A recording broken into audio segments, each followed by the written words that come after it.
Bonjour à tous et bonjour à toutes. Bienvenue dans Face à Michel Onfray sur CNews et sur Europe 1. Bonjour Michel. Bonjour Laurence. Heureuse de vous retrouver au terme de cette semaine très dense sur le plan national et bien sûr international. On va évoquer aujourd'hui l'escalade des tensions entre Israël et l'Iran, une semaine après le début des frappes aériennes contre le régime de la République islamique, soupçonné d'être quasiment arrivé à se constituer l'arme atomique à force d'enrichissement de l'uranium. Que pensez-vous de ces frappes contre le régime iranien qui a toujours souhaité l'anéantissement, la disparition de l'État d'Israël? Estimez-vous que l'État hébreu dans ce conflit représente la pointe avancée des démocraties occidentales menacées par l'avancée de l'islam radical? Est-ce qu'Israël fait finalement le sale boulot pour nous, pour reprendre les mots du chancelier allemand Merz? Enfin, que comprenez-vous à la position de la France qui, d'un côté, soutient Israël dans son droit à se défendre, mais condamne les bombardements aériens et l'éventualité de faire tomber le régime des ayatollahs? C'est la position diplomatique traditionnelle de la France de recherche d'un équilibre, on l'évoquera. Et puis on verra aussi au passage l'échange d'amabilité entre Donald Trump et Emmanuel Macron qui visiblement ne sont pas tout à fait sur la même longueur d'onde.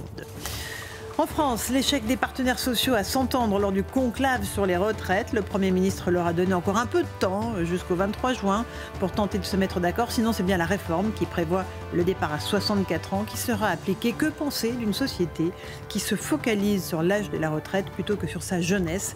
On verra ce que vous en pensez. Et puis bien sûr, Michel, comment ne pas revenir sur l'appel du 18 juin? C'était bien sûr en 40, un appel de Londres qui a d'ailleurs été enregistré juste après par le général sur les ondes radiophoniques. Un appel qui résonne en ces temps troublés où les spectres de la guerre planent sur nous, que ce soit en Ukraine ou on le voit entre l'Iran et Israël. Voilà pour le début de l'émission. Michel, c'est parti. On va évoquer évidemment ce qui se passe en Iran et avec ces bombardements israéliens qui ont commencé il y a juste une semaine. Israël qui est très lourdement touché, elle aussi, en retour.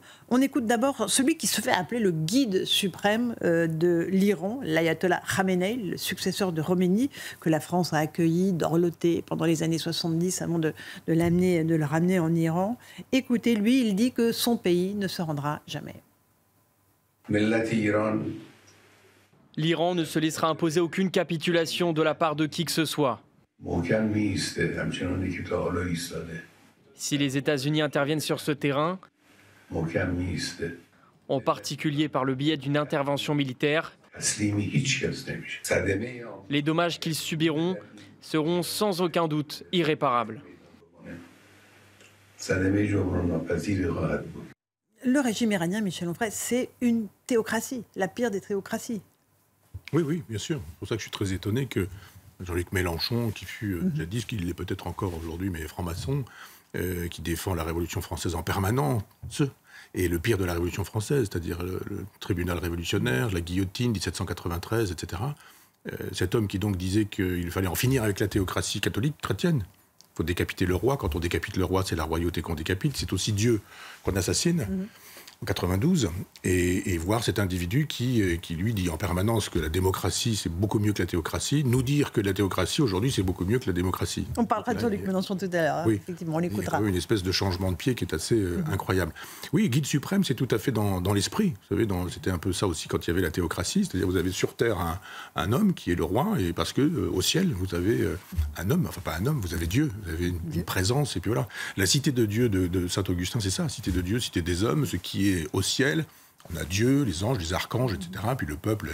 Cette constitution triangulaire, c'est la même chose. Ça doit être la même chose sur la terre, nous dit saint Augustin. La théocratie, c'est ça. Vous avez un schéma céleste, et sur ce schéma terrestre, débrouillez-vous pour qu'il y ait coïncidence.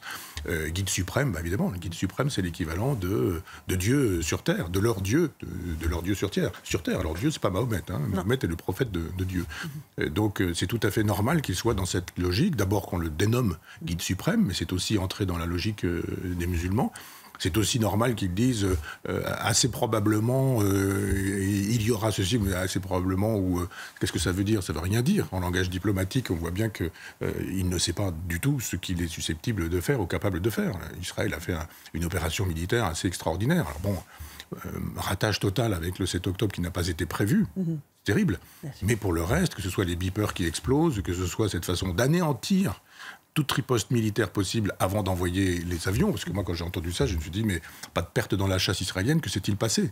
Et puis là, on a découvert tout le dispositif. Oui. Donc, je ne suis pas sûr qu'ils soient aussi malins que ça. Ils envoient, eux, effectivement, des missiles, et puis comme ils saturent le dôme de fer, de temps en temps il en passe, hélas et malheureusement, et on a vu les images. Mais oui, de fait, c'est le combat entre une théocratie à l'ancienne, théocratie musulmane, et une démocratie. Peut-être la démocratie emblématique, quoi qu'on en pense. Alors, c'est brinque-ballant, c'est l'équivalent de la 4e République en France. Heureusement qu'il y a eu le général de Gaulle. C'est-à-dire, c'est le régime des partis.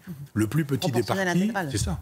Dans la proportionnelle intégrale, le plus petit des partis est capable de faire basculer en Israël la politique de Netanyahou parce qu'il faut des alliances. Il dit, si tu me suis, je vais te donner quelque chose. Et parfois, il donne quelque chose aux colons. Et donc, c'est un peu ça, le problème d'Israël. Il n'en demeure pas moins que ça reste une démocratie et qu'une démocratie imparfaite est toujours mieux qu'une théocratie parfaite. Bien sûr. Il y a aussi ce que vous disiez, ce qu'a dit notamment le chancelier allemand Merz. Il dit, au fond, Israël fait le sale boulot pour nous, démocratie occidentale, parce que depuis la naissance de cette République islamique d'Iran, l'éradication d'Israël est l'objectif quasiment final. C'est bien ça. Mais oui, c'est dit depuis très longtemps. Moi, je le dis depuis que Ahmadinejad l'a fait savoir en son temps. C'est un petit instituteur qui est devenu ce que l'on sait et qui voulait rayer Israël de la carte. Quand je l'ai dit à l'époque, je dis ça a été dit quand même. On ne peut pas soutenir un régime qui dit ça, sauf à vouloir soi-même rayer Israël de la carte, ce qui est probablement le souhait de la France insoumise, qui est probablement le souhait de Clémentine Autain, qui estime que le danger sur la planète, c'est Israël, du vieux cliché antisémite. Vous avez sur la totalité de la planète... Israël est une menace pour le monde entier, a-t-elle dit. Le monde entier. Pas l'Iran. Alors, et voilà. Donc on voit bien que des gens ont choisi leur camp, des prétendus démocrates et des prétendus républicains. Ceci dit, républicain, ça ne veut rien dire. République islamique d'Iran, République démocratique de Chine, la République, elle a bon dos. C'est pas la fin ultime des choses, la République. Et donc, on voit bien que ça va pas fonctionner comme ça, aussi simplement que les choses sont présentées par les amis de l'Iran. Israël est une civilisation, à soi seule. C'est-à-dire qu'il y a des civilisations diverses et multiples. Les blocs de civilisation que Huntington a mis en évidence ne prennent pas en considération la spécificité d'Israël, pas assez à mon goût. Parce que Israël, c'est une culture de 3000 ans. Et une culture vraiment spécifique, et qui est toujours en pleine forme, plus que jamais en pleine forme. Ils ont une langue, les Boréanciens, ils ont créé une langue au XXe siècle. C'est quand même quelque chose d'extraordinaire. Créé ex nihilo, enfin pas ex nihilo à partir de l'hébreu ancien, mais ils ont créé une langue et ils ont une civilisation. Et quand on voit ces petits-enfants qui sont en train d'apprendre à lire l'hébreu, qui commentent le Talmud, qui commentent même le Zohar ou d'autres textes, on se dit, il y a là-bas une civilisation et c'est la matrice des civilisations occidentales. Donc oui, je le dis et je le redis, c'est le navire amiral de l'Occident, et ce que fait Israël, c'est pour l'Occident, c'est en défense de l'Occident, en défense de son territoire, mais en défense du territoire européen, et puis au-delà du territoire européen, en défense du territoire occidental. Je rappelle que le matamor qui est Trump, qui n'arrête pas de... On va en parler dans un instant. Le macho, là, qui joue le macho, et qui dit « papa », et on voit bien comment ça fonctionne. Le jour où il dit à Netanyahou « Non, vous n'y allez pas », Netanyahou dit « J'y vais, moi, c'est nécessaire, autrement on va disparaître ». C'est 3000 ans de culture qui risquent de disparaître. Parce qu'ils auront la bombe atomique, ils étaient sur le point, voire ils l'ont. Oui, et il force la main. Trump. C'est pas Trump qui décide de la politique israélienne. Là, on voit bien que c'est les Israéliens qui disent nous, on sauve notre peau. Après, vous faites ce que vous voulez. Et là, ça tergiverse du côté de Trump qui se dit moi, j'ai dit dans mon programme politique que je ne ferais pas la guerre. J'ai dit qu'il fallait faire la paix. J'ai dit que c'était malheureux de voir des gens mourir, etc. Simplement, là, on lui dit alors, t'es avec nous ou t'es pas avec nous. Bien sûr. Et c'est ça qui est intéressant dans la configuration actuelle, c'est-à-dire la présence d'Israël sur la planète entière. C'est-à-dire au contraire. On s'en doutera, mais au contraire de ce que pense Clémentine Autain, qui pense que Israël est une menace pour le monde entier, moi je dis très exactement le contraire, et c'est une chance pour le coup. Israël, c'est une chance pour le monde entier. Je pense que si effectivement on en finit avec le régime des mollahs pour retrouver le grand génie du peuple perse, je rappelle Darius, etc., Alexandre, enfin bon, il y a une tradition aussi millénaire, plurimillénaire chez eux, eh bien ce sera une bonne chose. Et Merz a raison de dire qu'Israël fait le sale boulot. On a évoqué la situation évidemment en Israël, où il y a des victimes comme du côté iranien. J'aimerais maintenant qu'on écoute le témoignage d'une Iranienne exilée en France. Elle s'appelle Mona Jafarian, cofondatrice de Femmes Azidi. Elle rappelle aussi ce qu'a subi le peuple et continue de subir le peuple iranien. Il y a des exécutions encore tous les jours en Iran pour un voile mal placé. Écoutons Mona Jafarian.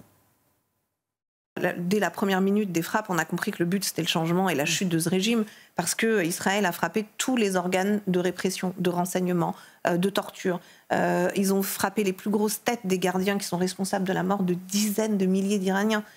Et Netanyahou s'adresse aussi au peuple iranien directement pour leur dire « Votre avenir est entre vos mains, nous ne faisons qu'ouvrir la voie ». Donc, si vous voulez, tout est en train d'être mis en place. Et je pense que le président Trump essaye de gagner du temps. Oui. Parce que l'objectif va être de dire « Peuple iranien, ce pays est le vôtre, reprenez-le ». Voilà, on est sur CNews et sur Europe 1 avec Michel Onfray. On a entendu Mona Jafarian. Il n'y a que le peuple iranien, en réalité, qui peut renverser le régime des mollahs. Non, parce que le peuple, il est déjà descendu dans la rue, et puis il se fait rafaler, et puis il rentre à la maison en ayant perdu des siens, et les femmes sont torturées, violées, enfermées, etc. Il y a une répression perpétuelle, il y a une police politique qui descend dans la rue pour remettre les voiles en place, etc., etc. Enfin, c'est pas aussi simple que ça. Et puis, c'est pas monolithique non plus, un régime théocratique de musulman. Vous avez des ailes droites ou des ailes gauches, enfin, disons des ailes progressistes, et puis des ailes qui sont très conservatrices. Donc, faire tomber un régime... Si c'est pour mettre à la place un autre mollah qui, lui, peut-être serait un progressiste, comme il y a dans le judaïsme aussi une Delphine Orveiller qui est sur une ligne totalement libérale, et puis d'autres qui sont plutôt sur des lignes conservatrices et radicalement conservatrices, on peut imaginer que peut-être Trump soit en train de négocier pour dire on ne fait pas tomber le régime, mais ce régime, pour faire de telle sorte qu'un autre homme qui lui aussi défendrait une espèce d'islam tolérant, enfin compatible, disant on ne touche plus à Israël, on permet aux femmes de peut-être d'enlever le voile, j'en sais rien, enfin bon, il y a cette hypothèse, puis il y a l'hypothèse du fils du Shah d'Iran qui est quand même là aussi. J'allais en venir à Reza Pahlavi, qui lui, on va peut-être l'écouter si vous le voulez bien, il a pris la parole cette semaine pour s'adresser au peuple iranien. Il dit que la fin du régime est proche et il propose d'incarner une forme de transition démocratique. Écoutons-le. C'est une campagne de libération dans laquelle nous nous sommes engagés ces dernières années. Le moment approche à grands pas, où le régime est sur le point de s'effondrer. Nous voyons certains éléments du régime iranien parler de défection. Ils sont en contact avec nous. Nous voyons le guide suprême qui se cache dans un bunker, comme un rat, alors que des hauts gradés sont déjà en fuite. Je pense que tout cela est propice à ce que quelque chose se produise très bientôt. Et bien sûr, il y a un plan non seulement pour cette phase de notre lutte, pour que l'on se libère de ce régime, mais aussi pour ce qui se passera juste après. La transition qui, nous l'espérons, aboutira à un résultat démocratique. Voilà, pour Reza Pahlavi, il peut incarner une forme de transition démocratique, pas pour restaurer la monarchie, il l'a bien dit, évidemment.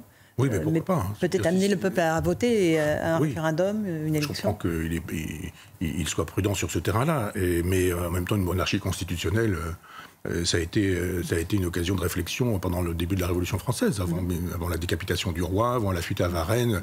Nombre de révolutionnaires défendent une monarchie constitutionnelle, en disant on garde Louis XVI, simplement on va avoir une autre organisation de la société, le rapport au Parlement, etc.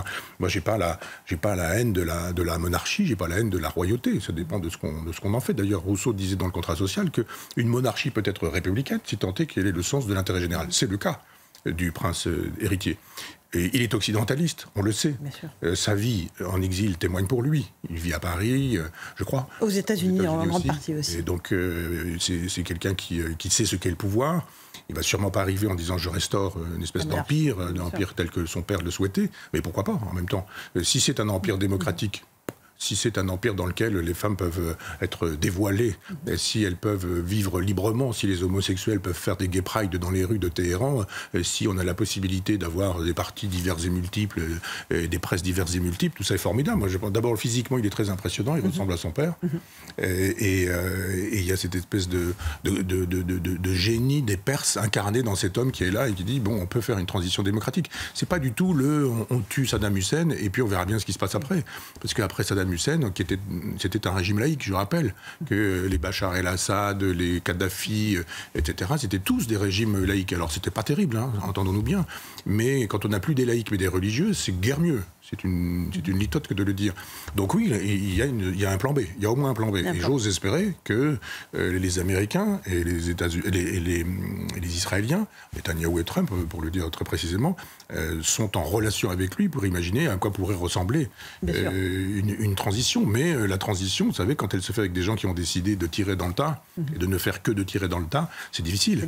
Donc ça ne suffit pas. Et puis aussi, quelque chose qu'on ne dit pas, c'est que c'est pas la même chose d'être dans le centre-ville de Téhéran, et puis d'écouter CNN, et puis de lire des poètes français, par exemple, et puis d'être dans la campagne la plus profonde en Iran, où le régime des mollahs est plutôt bien vu aussi, c'est-à-dire des paysans campagnards qui estiment que, après tout, si l'Occident, ce sont les gay pride, les mariages homosexuels et les gestations pour autrui, alors eux, ils veulent surtout pas de ce genre de choses.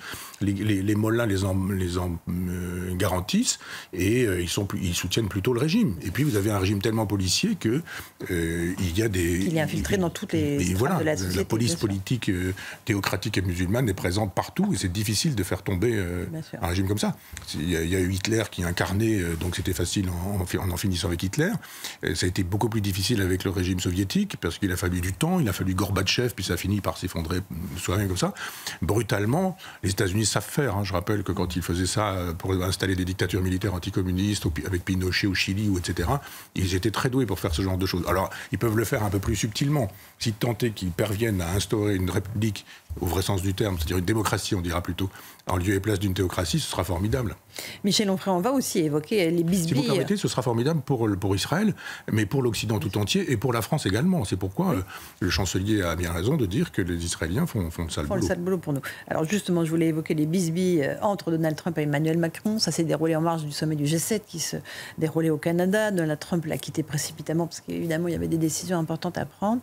On va écouter d'abord ce que dit Trump d'Emmanuel Macron. Il dit que c'est un gars sympa mais qui ne comprend pas toujours tout. Puis après, on écoutera la réponse d'Emmanuel Macron.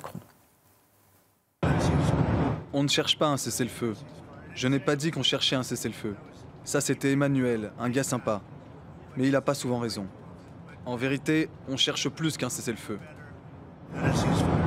Voilà, c'est un gars sympa et il ne comprend pas toujours ce qu'il fait. Écoutez Emmanuel Macron qui lui répond. Il a des mots extrêmement amicaux, mais il a voulu remettre de l'ambiguïté dans sa position. Très bien, il a donc dit qu'il n'allait pas discuter un cessez-le-feu. Bon. Vous savez, ça ne m'émeut pas. Parce que je le connais. Et parce que nous avons une relation de long terme. Il a eu des mots très sympathiques lors des sessions qu'on a pu avoir. Ça ne m'émeut pas. Et je pense que d'ailleurs, dans le moment grave que nous vivons, je pense que mon rôle n'est pas de commenter des propos de ci ou de là. Voilà pour le président français. Après, c'est jamais bon, Michel Onfray, que la France se fasse traiter comme ça par ses alliés. C'est pas un langage amical et courtois, on va se le dire. Si vous n'êtes pas respectable, il n'y a aucune raison que vous soyez respecté. Moi, je n'ai pas le culte c'est la fonction, donc ils devraient pouvoir tout se permettre. Non, justement, c'est la fonction, on ne se permet pas tout. Et tous ces gens qui nous disent, c'est quand même le président de la République, élu dans quelles conditions, dans quelles circonstances, pour défendre quel projet, quel programme, avec une détestation de la France, une détestation des Français. Il peut bien de temps en temps s'entendre dire par le patron de la planète que c'est un brave type, je ne sais pas quoi. Enfin, je ne sais plus quelles sont les formules de Trump. Est-ce que vous imaginez, pour le coup, la formule... Un gars sympa. Oui, un gars sympa. Est-ce que vous imaginez qu'Eisenhower dise du général de Gaulle que c'est un gars sympa, et puis lui qui commente en disant que son rôle n'est pas de commenter. Je veux bien, si son rôle n'est pas de commenter, qu'il se taise. C'est tout Macron qui met 10 minutes à expliquer que son rôle n'est pas de commenter, mais qui commente quand même. Donc on n'est pas crédible quand on dit tout et le contraire de tout. C'est une pathologie d'ailleurs, cet homme, qui fait un pas en avant, un pas en arrière. C'est le principe du neutre.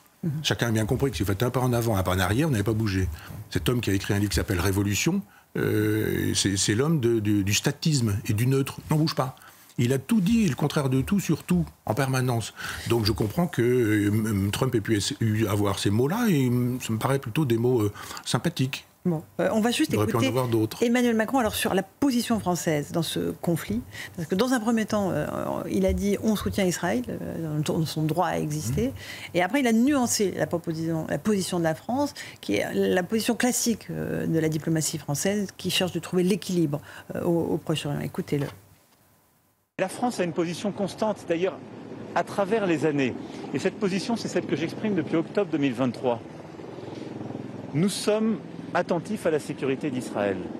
Nous reconnaissons le droit d'Israël de se défendre, mais comme une démocratie. Nous sommes à ses côtés quand elle lutte contre les groupes terroristes. Mais jamais nous ne partageons les actions de déstabilisation régionale. C'est pourquoi depuis octobre 2023, la France appelle à un cessez-le-feu à Gaza. Et c'est pourquoi j'ai dit, nous ne voulons pas un Iran qui se dote de l'arme nucléaire ou qui ait ses capacités balistiques. Mais je pense que la plus grande des erreurs aujourd'hui, c'est de chercher par la voie militaire à faire un changement de régime en Iran. parce que ce sera là le chaos. Alors, voilà pour Emmanuel Macron. Qu'en pensez-vous, Michel Onfray? Je ne sais pas combien de temps dure ce son, enfin 15 secondes, 20 secondes, il utilise 4 ou 5 fois le mot « mais ». C'est-à-dire, je dis une chose, mais je dis le contraire. Et c'est tout lui, c'est ce que je viens de dire, c'est-à-dire un pas en avant, un pas en arrière. Le pas en avant, c'est quoi? Le 7 octobre vient d'avoir lieu, il faut que nous fassions une coalition internationale, comme à l'endroit de Daesh, et que nous puissions lutter contre ces barbares du Hamas, etc. etc. Mais Israël exagère quand même un peu beaucoup. Il ne faut pas non plus, etc. Et c'est ce qu'il nous dit, très précisément. Et Israël a bien le droit de se défendre comme une démocratie, dit-il. Sous-entendu, il ne se défend pas comme une démocratie, Israël. Il se défendrait comme quoi? C'est quoi? Comment ça se défend une démocratie? En étant gentil, en offrant des bisous, des fleurs, des nounours, des bougies, et en disant « Ah, gens du Hamas, vous n'aurez pas notre haine ». C'est ça, la défense d'une démocratie? Non, pour le coup, les démocraties, j'aimais beaucoup le livre de Jean-François Revel qui s'appelait « Comment des démocraties finissent », et il expliquait que les démocraties finissaient parce qu'elles n'étaient pas assez...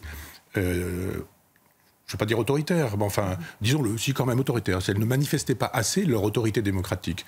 Et là, quand on défend son pays, bah évidemment, vous avez des gens qui ont décidé de vous tuer, vous n'allez pas faire une défense avec des discours comme lui. Il ne fait que parler, et il a tout dit et le contraire de tout. Il nous a dit, le 18 juin, date symbolique s'il en est, je me débrouille, alors je ne sais pas s'il a décidé, comment il a décidé, etc. Mais quand on est chef d'État, on peut dire, écoutez, non, excusez-moi, mais le 17 si vous voulez, le 19 si vous voulez, mais pas le 18, sauf à laisser croire, et il le laisse croire, qu'il fallait prendre le schéma gaulliste, c'est-à-dire on ouvre une résistance à l'endroit du nazisme parce que la France est un territoire occupé, et on va faire exactement la même chose, c'est-à-dire que les Juifs d'hier sont les nazis d'aujourd'hui, et puis les Palestiniens d'aujourd'hui sont les Juifs d'hier, de sorte que pour résister à ce qui advient en Israël, il faut absolument donner un État palestinien, et on va choisir le 18 juin pour leur offrir ça, c'est-à-dire vous avez fait le 7 octobre, vous avez bien fait, parce que ça accélère le processus de constitution d'un État palestinien, et pour le coup on choisit le 18 juin, date symbolique, pour faire la nique à tout le monde et pour ménager ses banlieues et pour ménager ses rapports avec les pays arabes, parce qu'effectivement, il n'y a pas de virilité démocratique chez Emmanuel Macron. Michel Onfray, on fait une toute petite pause. On continue à évoquer ce conflit entre Israël et l'Iran. On va écouter les réactions politiques françaises. On ne sera pas déçus du voyage. On verra notamment que du côté de la France insoumise, il y a quelques petites perles qui nous attendent. A tout de suite sur CNews et sur Europe 1. Voilà, on se retrouve pour la seconde partie de Face à Michel Onfray sur CNews et sur Europe 1. On évoque encore un instant ce conflit entre Israël et l'Iran avec des réactions politiques côté français qui n'étaient pas piquées des hannetons. Clémentine Autain a estimé que c'était Israël qui était un danger pour le monde entier et non pas l'Iran. On l'a évoqué tout à l'heure. François Hollande, lui, estime que le responsable de tout, c'est Trump. Et LFI, bien sûr, estime que la France se place du côté de l'agresseur, c'est-à-dire Israël. Rien de surprenant, évidemment, pour vous, Michel Onfray, là-dedans? Non. On va écouter Jean-Luc Mélenchon. Y compris Clémentine Autain qui nous dit... que la menace, c'est Israël pour la planète entière. Et là, on pense tout de suite aux images de l'antisémitisme des années 30, où on voit la planète, le monde entier dont parle Clémentine Autain, et un juif avec les doigts crochus, une espèce de tête de diable, ce qui avait servi d'ailleurs comme modèle pour stigmatiser Cyril Hanouna. Exactement. Et ils sont un danger sur la planète parce qu'ils ont l'argent, le capital, la mainmise sur les médias, etc. C'est un vieux cliché antisémite que de dire que ce tout petit pays qui travaille sans cesse à sa survie est un danger pour la planète entière. Et en revanche, tous les pays qui veulent la mort d'Israël ne sont pas des dangers. C'est-à-dire Israël n'est pas un danger, le Hezbollah n'est pas un danger, le Hamas n'est pas un danger, les pays qui soutiennent le Hezbollah, dont l'Iran et le Hamas, ne sont pas des dangers pour la planète. Qui aujourd'hui égorge qui en France, par exemple, si on veut parler du conflit qui s'exporte? Est-ce qu'il y a aujourd'hui des juifs qui égorgent des enfants dans la rue au nom du Dieu de leur religion? Non, les victimes aujourd'hui c'est pas, comme dit Mélenchon, minoritaire. Aujourd'hui, l'antisémitisme résiduel, comme il dit, non, il n'est pas résiduel, il est en pleine expansion. Et s'il y a des gens qui sont dangereux aujourd'hui pour la planète et aussi pour la France, je ne sache pas que ce soit les Juifs, c'est même plutôt l'inverse. On va écouter une archive de Jean-Luc Mélenchon. C'est le même parti qui dit ça aujourd'hui, qui en 2012, en tout cas par la voix de Jean-Luc Mélenchon, dénonçait la volonté de l'Iran de détruire Israël et parlait de ce pays, l'Iran, comme une menace. Écoutez l'archive. Ce qu'a dit M. Ahmadinejad n'est pas acceptable. C'est la première fois qu'on voit un pays, pourtant il y en a des pays qui sont en tension entre eux, et certains armés de l'arme nucléaire, comme c'est le cas pour le Pakistan et l'Inde.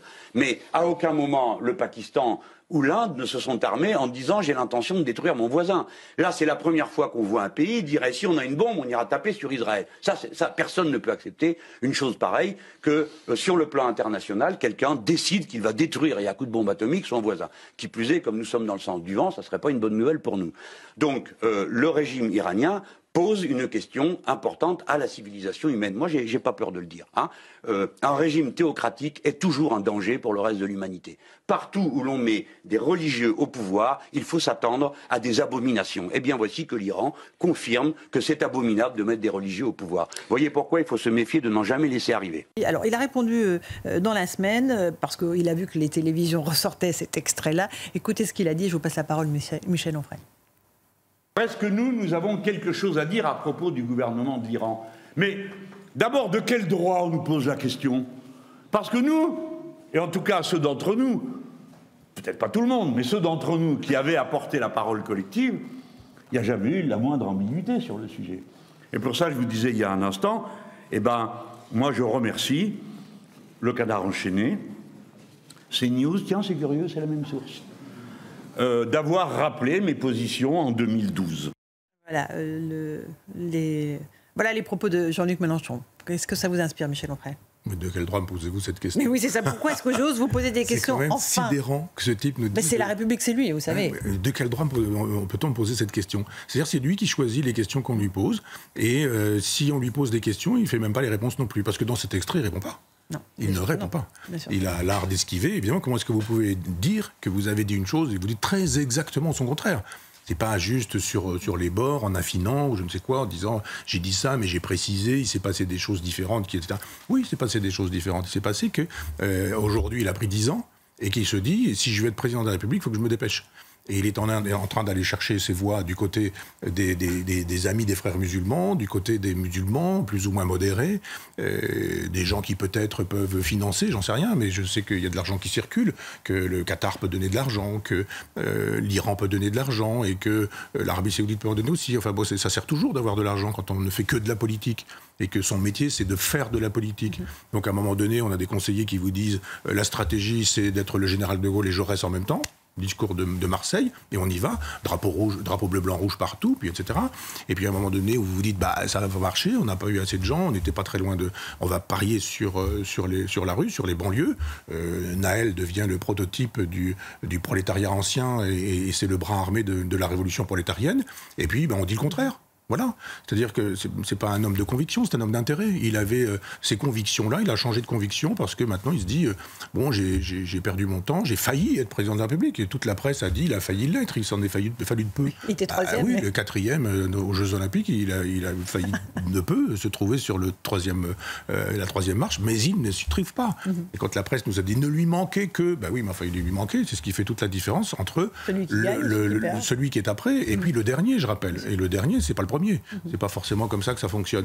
Donc il y a un narratif sur Mélenchon qui oublie qu'en inscrivant tout ça dans l'histoire, que voit-on? Un homme obsédé par sa personne. Qui se permet de dire mais de quel droit on me pose des questions. Alors, et qui veut être au deuxième tour des présidentielles face à, je sais pas, Bardella, ou en se disant je serai sûrement élu. Et puis s'il y a un chaos, de toute façon j'arriverai comme l'homme providentiel. Ce personnage est dangereux pour la France. Il a même, Michel Onfray, évoqué l'épopée de Rima Hassan, on se rappelle la semaine dernière, qui est parti avec la flottille à Gaza. Il a même osé la comparer à Victor Hugo. Il a dit Rima Hassan, Rima à Paris, c'est Victor Hugo de retour de Guernesey. Un parallèle assumé entre donc l'immense écrivain et l'eurodéputé de la France Insoumise. Écoutez juste ce qu'en pense Georges Bensoussan, historien, et puis je suis sûr que vous serez assez d'accord. Mais c'est ce que disait le roi du Maroc, Hassan II, jadis. Il disait Israël est un véritable aphrodisiaque pour le monde arabe. Il avait dit ça. Donc comparer une Rima Hassan à Hugo, ça signifie que les mots n'ont plus aucun sens sur le fond. Et qu'on peut parler de génocide alors qu'on est dans une inversion totale de réalité. Vous avez affaire à des organisations franchement génocidaires, je viens de vous le montrer par certaines citations, alors que c'est l'État d'Israël qui est accusé de génocide, alors que n'importe quel simple adolescent, n'importe quel simple étudiant en histoire saurait ce qu'est un génocide. Vous êtes d'accord avec Georges Bensoussan, oui, bien Michel sûr. Aucombert? Et puis n'importe qui est censé savoir ce que c'est qu'un exil. Elle n'est pas exilée, elle prend un aller en bateau, elle prend un retour en avion, on lui dit vous rentrez chez vous, elle refuse de rentrer, etc. Enfin, c'est pas exactement la même chose que Victor Hugo. Je peux pas imaginer que Mélenchon ait utilisé ça comme ça par hasard, cette métaphore. Enfin si, je pense qu'on lui prête une culture qu'il n'a pas forcément. Enfin, Napoléon III, Victor Hugo, l'exil à Guernesey, c'est pas exactement la même chose que Rima Hassan, qui a toutes les télés du monde braquées sur elle, une grande partie de la France qui trouve qu'elle est formidable, une grande fête qui est organisée place de la République pour dire que tout ça est fantastique et merveilleux, un discours qui lui permet de faire l'éloge des assassins du 7 octobre, et puis de nous expliquer qu'elle est une victime. Non, elle n'est pas victime. Victor Hugo, ça ne s'est pas exactement passé comme ça.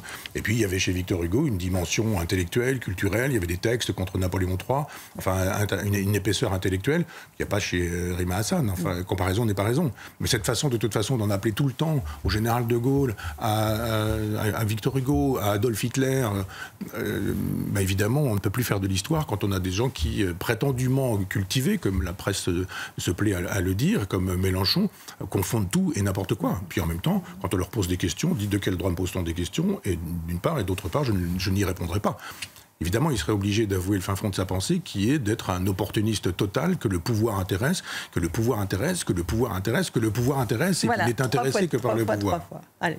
Michel Onfray, on va aussi parler de ce qui se passe en France, parce que évidemment, les problèmes continuent dans notre pays. Un tout petit mot des retraites, parce qu'il y a eu un conclave qui s'est terminé cette semaine, sans accord entre les partenaires sociaux. François Bayrou a redonné un tout petit peu de temps jusqu'au 23 juin à ses partenaires sociaux pour s'entendre, mais il n'y aura sans doute pas d'accord. Et il a dit, en l'état, si personne n'est d'accord, c'est la retraite, la réforme de départ à 64 ans qui sera appliquée. Moi, ma question, voilà, ça c'est les choses. Qu'est-ce qu'on peut dire d'un pays qui se focalise sur l'âge de départ à la retraite et qui ne se dit pas comment je peux aider ma jeunesse? D'abord sur la forme, enfin sur le mot conclave, ça a été utilisé avant la mort du pape, je crois, me souvenir. Mais de la part d'un catholique pratiquant, je trouve ça assez malvenu de parler de conclave. Vous pouvez trouver autre chose. Ça, c'est la première chose. La deuxième chose, c'est que ces mensonges et compagnie, on ne peut pas toucher à ça, puisque de toute façon, c'est l'Europe qui a décidé. Donc voilà, l'Europe a décidé qu'il fallait que l'âge de la retraite soit celui qui a été voté. Donc il faut arrêter de nous laisser croire que nous sommes souverains.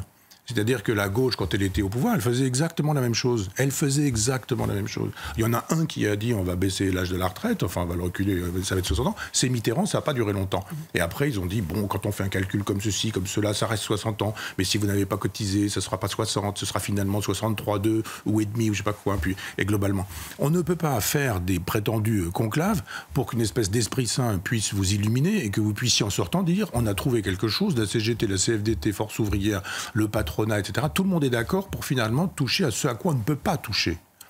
Et puis dernière chose, moi je pense qu'il y a une ligne de partage entre la droite et la gauche qui se fait sur la question du travail.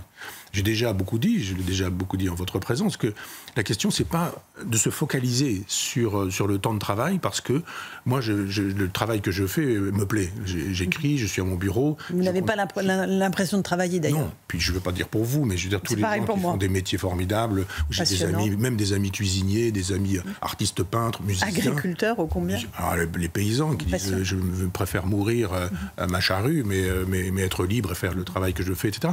Et puis d'autres qui font des métiers pas possibles, des métiers insupportables. Donc on devrait pouvoir faire du sur-mesure sur la question du travail. Moi j'ai connu un ami chirurgien de l'encéphale à qui on a dit maintenant tu t'en vas. Il était dans le public, on lui a dit tu t'en vas. Il dit mais là je maîtrise complètement mon métier. Il avait des rapports d'opération derrière lui qui étaient reliés. Il me dit ça c'est toute ma carrière.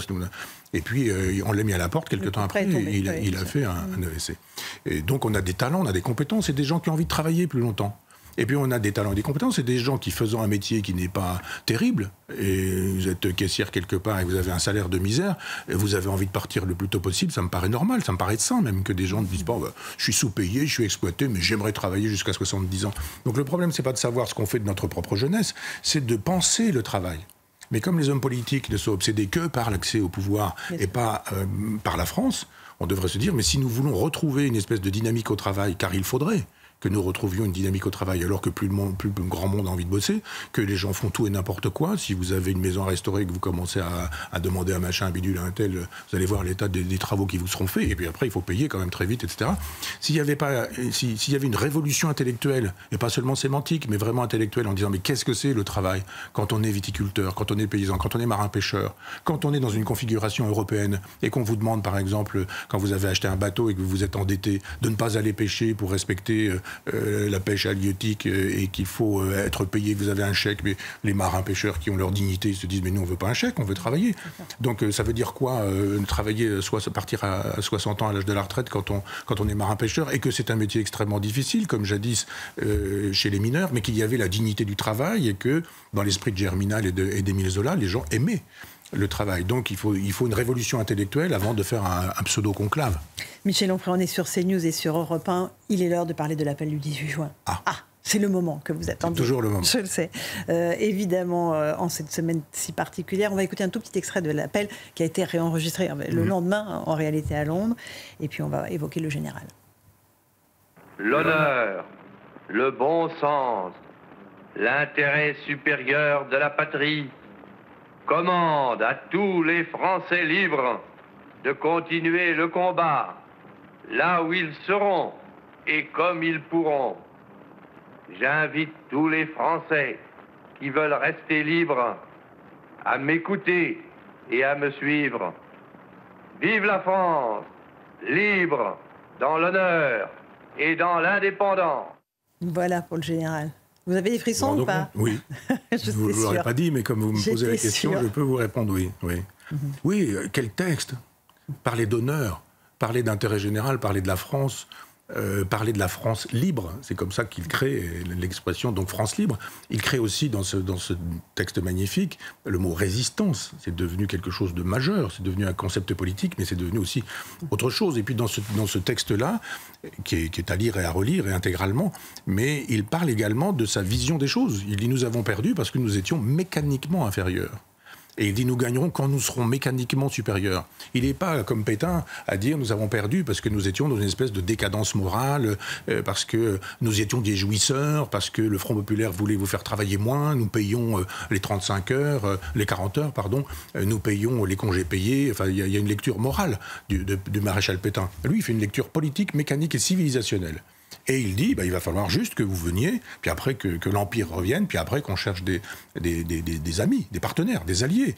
Les Américains se feront tirer l'oreille pendant très longtemps. Les Soviétiques vont, eux, collaborer. Ils ont choisi leur camp. Ils ont choisi le pacte germano-soviétique. Les communistes français ont choisi le même camp et pendant 2 ans, ils ont collaboré. Grande solitude du général pendant 2 ans. Quand il voit qu'il appelle et que personne ne vient. Ou alors, les marins de l'île de Sein ou des gens extrêmement simples, et puisqu'on ne dit pas beaucoup, des royalistes. Des monarchistes, des gens de droite, voire des gens qu'on dirait aujourd'hui d'extrême droite, pendant que la gauche collabore. La gauche, même socialiste, quand vous avez des Doriot ou des DA, ils viennent de la gauche, ces gens-là. Et donc, le général de Gaulle, il en appelle à tout le monde. Il ne dit pas, j'appelle les Blancs, les Noirs, les musulmans, les homosexuels, les hétérosexuels, les LGBTQI, j'appelle les catholiques, les protestants, les juifs. Il dit, j'appelle les Français. Et quand on dit, mais il n'a rien dit sur les juifs, mais pour lui, les juifs, c'était pas un problème. Les juifs français étaient des Français. Et on n'allait pas leur dire, vous, en tant que juifs, vous, en tant que Noirs, vous, en tant que Maghrébins. Non, il dit les Français. Un Français, c'est quelqu'un qui aime la France. Puis après, il a la couleur de peau qu'il veut, la religion qu'il veut. Et c'est ça, la grandeur de la France. C'était ça, la grandeur de la France. C'était d'éviter le communautarisme. Et le général de Gaulle dit, j'appelle tout le monde. J'appelle les Français. J'appelle les Français. Un Français, c'est quelqu'un qui aime la France et puis qui a envie de combattre pour son indépendance. Et c'est pourquoi moi j'ai du mal avec les Chiraciens d'aujourd'hui, enfin d'hier et d'aujourd'hui, quand ils nous disent qu'ils sont gaullistes alors qu'ils ont bradé la France en 92 avec Maastricht. Pardonnez-moi, je vais être obligé d'en parler un peu plus. Normalement, c'est une fois par émission. Mais oui, mais normalement, le général de Gaulle, c'est la souveraineté, c'est le souverainisme. C'est tout ça, on n'a pas le temps. Mais que ce soit au départ, quand il commence à théoriser la question des avions, la question des chars, une défense nationale en disant il faudrait que nous fassions ça, etc. Il est pour une souveraineté qui est l'indépendance. Il dit mais il y a une menace qui est l'Allemagne. Il n'a pas eu tort, complètement. Il y a eu 2 guerres. Ensuite, quand il dit il faut absolument que nous ayons une souveraineté nationale, vous avez des Allemands qui sont sur le territoire français, il faut recouvrer une souveraineté. Ensuite, quand il dit à la Libération il nous faut reconstruire un pays, il nous faut une indépendance nationale, il décolonise à tour de bras. Il n'y a pas plus décolonisateur que lui. Et d'ailleurs, Yves de Gaulle m'avait fait savoir que dans les conversations qu'il avait avec son grand-père, le général disait de toute façon, la Martinique, la Guadeloupe, la Guyane, etc., la Nouvelle-Calédonie ont vocation à être autonomes un jour. Parce que la souveraineté, ils pensaient que c'était formidable pour la France, mais aussi pour d'autres nations. Qu'est-ce que la bombe atomique? Nous allons en parler, mais qu'est-ce que la bombe atomique, si ce n'est l'expression de la souveraineté? C'était. Ça n'est plus la même chose. Ça n'est plus la même chose. Mais ça n'a été que ça. Et sur la fin, quand il dit mai 68, qui met en gros la France entre les mains du communisme, enfin du communisme international, il dit il va falloir répondre à ça avec la théorie de la participation. Et qui le fait tomber? Les baladures, des gens qu'on ne connaît pas à l'époque, mais qui s'appellent Balladur, qui s'appellent Giscard d'Estaing et qui s'appellent Jacques Chirac. Et puis aussi qui s'appellent François Mitterrand. Tous gens qui ont fait les carrières que nous savons.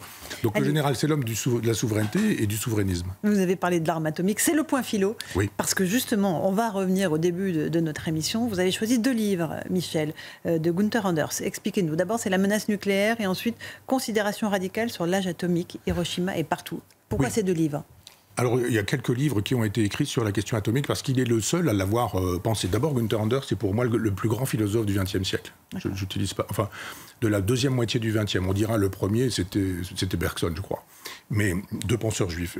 Bergson français, Gunther Anders, d'abord autrichien et ensuite allemand. Et il a pensé la modernité, la technique, la technologie. Il a été abondamment pillé par des gens qui, évidemment, ne l'ont jamais cité. Vraiment.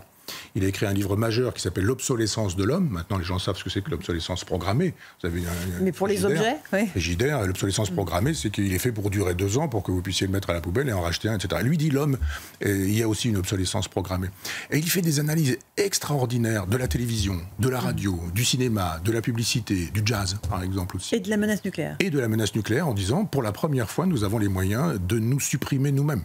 D'éradiquer la planète entière. Il n'y a plus d'humanité, elle se trouverait vitrifiée parce que la technologie permet d'en finir avec les hommes, avec la vie sur la planète, la pollution, etc. etc. Et j'ai hésité avec un autre livre de Karl Jaspers qui est consacré à la bombe atomique aussi. 800 pages, des livres extrêmement intéressants, mais qui sont des livres caducs. Enfin, ce livre de Jaspers et l'œuvre que Anders consacre à la bombe atomique. C'est caduc parce qu'il pose la question dans une époque où les gens ont leur intelligence et leur cerveau. C'est-à-dire entre les Américains, par exemple, c'est le cas à l'époque, les Américains et les Soviétiques. Ce sont des gens qui, bien que, par exemple, les Soviétiques manifestent un athéisme, ils ont quand même bien envie de rester en vie, et puis ils ont peur de la mort. Et puis ils veulent bien continuer à manger en s'approvisionnant dans les magasins où les produits occidentaux sont vendus.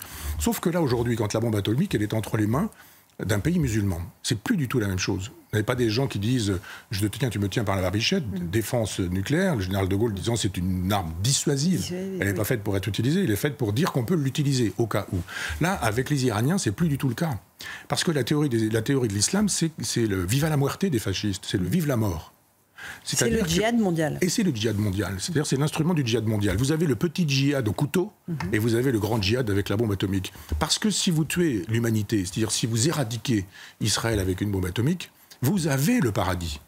Parce que vous êtes mort en combattant du djihad. Et si éventuellement Israël vous vitrifie Téhéran et que vous mourrez, c'est formidable pour vous aussi. C'est-à-dire que pour eux, c'est gagnant-gagnant. S'ils détruisent Israël, c'est le paradis. Si Israël les détruit, c'est le paradis aussi. C'est-à-dire que le rapport à la bombe atomique n'est plus du tout le même. C'est un instrument de salut théologique, la bombe atomique, entre les mains de l'Iran. C'est pourquoi les gens qui nous disent « elle n'était pas prête », à la Mélenchon, « elle n'était pas si prête que ça, etc. » Mais si vous n'êtes pas en train de travailler à du nucléaire militaire, pourquoi est-ce que vous allez travailler 100 mètres sous le sol, en dessous une montagne, si vraiment vous voulez faire du nucléaire civil? Si vous avez envie d'éclairer les rues de Téhéran avec du nucléaire civil, il n'y a pas de problème, vous mettez tous vos bâtiments à l'extérieur et puis vous allez comme on le voit chez nous, voilà. Les visites, voilà, vous allez accepter les visites des inspecteurs qui vont voir que vous êtes en train de faire de l'énergie nucléaire juste pour avoir des batteries de voitures ou je ne sais quoi. Si vous êtes à 100 mètres sous terre, c'est que vous avez quand même des choses à vous cacher. Et si vous à cacher. Et si vous avez des choses à cacher, quand vous dites on veut supprimer Israël de la carte, on veut construire une bombe atomique, et que vous êtes dans la perspective théologique et théocratique, nous parlions tout à l'heure des régimes théocratiques, d'une bombe qui servirait à un djihad planétaire et qui permettrait en tuant des millions de juifs d'obtenir un paradis pour tous ceux qui auraient commandité le crime et qui, s'ils avaient une bombe en réponse, iraient directement au paradis parce que celui qui tue au nom du djihad va au paradis directement. Vous voyez que les configurations intellectuelles ne sont plus du tout les mêmes. Voilà, donc 2 livres, La menace nucléaire, considération radicale sur l'âge atomique, Gunther Anders. C'était le point philo. Ils aiment beaucoup, nos auditeurs et téléspectateurs. Oui, absolument. Avant de venir tout à l'heure, je prenais un taxi à un monsieur en scooter qui était... Et puis il me dit, le point philo. Il me faisait ça. Ah, génial. Allez, vive le point philo. Merci beaucoup. Salut à ce monsieur s'il nous écoute. Voilà, merci Michel Onfray. On se retrouve la semaine prochaine pour Face à Michel Onfray sur CNews et Europe 1.